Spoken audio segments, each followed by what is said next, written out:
Alright guys, my name is Metagoblin and today we are doing a discussion video about Warcraft 3 Reforged, or as it's more commonly known now, Warcraft 3 Refunded, and how the situation with this game's release could unfortunately paint a very, I'd say, dark and worrying future for the future of classic WoW.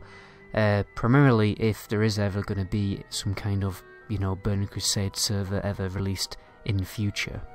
So by now you probably already know about the situation with Warcraft 3 and how it's been an absolute catastrophic launch.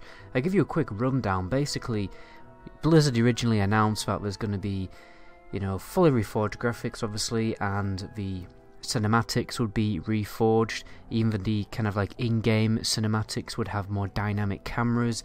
Yada yada yada. Loads was basically advertised to be launched with the game, which didn't ship with the actual final release of the game. So there's massive false advertising situation going on here. And one of the larger issues really is the fact that the game is really buggy and basically very badly optimized.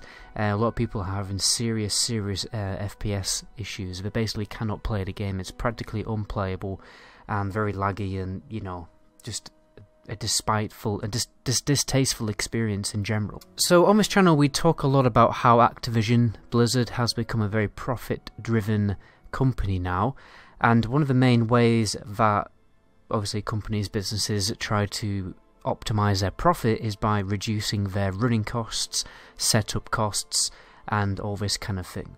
So what Blizzard basically did is they didn't really design Warcraft 3 on their own. They actually shipped it to, or outsourced it is probably the better term, to a different company. So what they've essentially done is paid a smaller development company to remaster Warcraft 3 for them. Because obviously if you're going to pay a lesser known, like a smaller developer, it's going to cost you little to no money in terms of, Blizzard and their kind of like budget. So they're basically saving loads and loads of money by getting a cheaper studio, a smaller studio, to basically do all the work for them. Rather than having to pay their own staff to basically create the game, they've paid staff from a different company who are basically like it's cheaper labour. A lot of banks do this. The reason why, I don't know if you have this in America, but in the UK, every time you call up your bank, if you have some kind of thing you have to deal with, you'll be talking to probably an Indian person, right? I don't have a problem with that. But the reason why we're talking to an Indian person is because basically the banks over here in the UK, they pay people in India like calling, basically like call station companies. I think the better word is actually call center companies in India to basically deal with all their inquiries. So like basically you're paying cheaper labour from India to deal with all your customers in the UK, and you massively save a lot of money because you would have to pay someone in India about £2 an hour, whereas you have to pay someone in the UK about a minimum wage is like something like £8 an hour over here. And obviously in a number of situations where a business really is skimpy and tries to reduce their running costs, their setup costs as much as humanly possible, they end up shipping a really bad product because they didn't put enough money into it in the first place to make it a polished product. Alright, Blizzard is a company you normally associate with making good polished, products, making good games. That is slowly going downhill, just like Bethesda. So this reminds me, I'm going to use a little bit of an analogy from an Apprentice episode.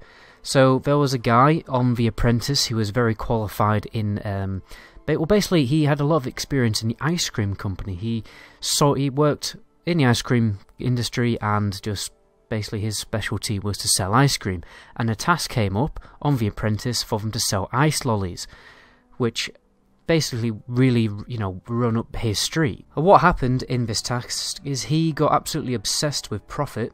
He wanted to make as much profit as possible to beat the other team, and what we ended up doing is basically they were like mixing ingredients for the ice lolly and picking ingredients and picking really cheap ingredients, using as little ingredients as possible, and they were supposed to make a luxury product that we're going to sell to like kind of nightclub / restaurant as palate cleansers between meals. Ice lolly, basically have an ice lolly as like a before your main meal, after your starter, as a bit of a palate cleanser. And they basically didn't put enough money into the product at all to make a really nice ice lolly. It ended up looking really disgusting. It actually ended up looking a bit rude. And that's precisely what the consumer said. Sorry, well, the consumer business, like the people who were actually buying the product, the restaurant are buying the product, they said like it looks horrible, it's disgusting, and they didn't even buy it. And that's basically what's happened with Warcraft 3. Blizzard have not put enough money into their product. They should have probably paid a team... Well, we should have given the company that they outsourced the project to enough money and enough resources to actually make a polished product, because what they've effectively done is released a product that just isn't ready to be released, right? This is very similar to the Fallout 76 situation. They've just released a game that isn't ready. They've released a bad product, and people are declining it. People are getting refunds. People are struggling to get refunds, but people are getting refunds. And when you get refunds, you lose a lot of money, because you've basically... Well, you basically didn't sell your product in the first place. And if you look at the reviews and everything online, you've got the game already has an extremely bad reputation from review websites because of this disaster. So what they've probably done, actually, ironically, is made no profit. I wouldn't be surprised if Warcraft 3 literally made no profit, because a lot of people are getting the refunds and not many people are buying it. But then again, they probably made the game so cheaply that they still end up probably making a profit. And this is the interesting thing about the game industry these days.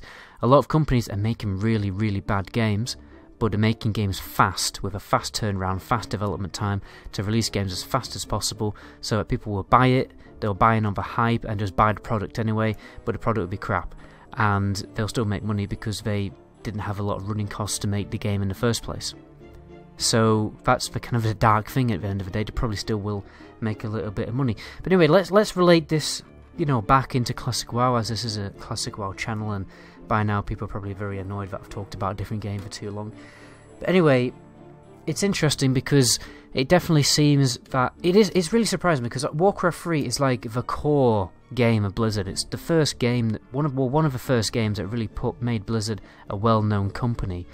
And I'm very surprised that they've managed to mess this one up, because it's a very important game in the in the company of Blizzard as a whole. It has a reputation. It's almost iconic. It built the foundation of World of Warcraft. So they've messed that up, and that's why I see it as a worrying thing in the future for Classic WoW, because then if the Burning Crusade ever comes out, basically, I'm a little bit worried, because what if they outsource the development of a Burning Crusade server to a different company? Because all they need to do, it's mainly scripting. Obviously, they don't need to design the game over and again. They will remaster the graphics slightly, but mainly it is like scripting and tweaking and just kind of like boring stuff in the game, game development, to be honest, because you're not designing things. You're just really doing like, I don't know, mediocre kind of like office work, really, when it comes to making, Classic WoW and TBC, because everything's already been developed. You don't have to be creative, you're just kind of making it work for modern systems. It's more like making a port, really. So what if they outsource making the the Burning Crusade port, effectively, to a different company? And they don't give that company enough resources, enough time to make a fully finished product, and when the Burning Crusade comes out, it's a similar kind of mess. It will be buggy, optimization issues, with it being laggy in like big cities, or things missing, quests not working, bugs, things that just haven't finished being scripted. And then the launch itself, the Classic WoW launch was pretty much a disaster, because they didn't release enough servers. Again, they're trying to save as much money as possible by having as little servers as possible, which really did not go well, because now we have like, what, 3 times as many servers as we did actually have on launch. What if the exact same thing happens with the Burning Crusade? What if they just try and release the game with what, like, didn't release like 6 servers? I think they did on EU side anyway, so like 6 servers we had. What if they tried to do that with the Burning Crusade? I think the Burning Crusade probably has more hype behind it, even than Classic WoW, to be honest. So, I mean, the launch of TBC, it's already going to be bad, like I have talked about previously, because like you're basically expecting every single player on the server to be in one location at once, so it's already going to be a pretty difficult launch. And if they don't release enough servers, there are going to be a lot of people trying to get into the Dark Portal at once, and if they don't invest enough time and development and money into layering the absolute living hell out of a Dark Portal and sharding it, layering it, whatever they have to do to make it an actual you know, playable experience. If they don't do that, then it's just going to be a terrible launch. And terrible launches to games, you know, they obviously build up a really bad reputation for that game. People review it, YouTubers like me, other websites and stuff, and then like less people play the game. And you basically end up making less money. Shareholders very, very unhappy by the fact that the Burning Crusade didn't, you know, encourage that many subscribers as they wanted to.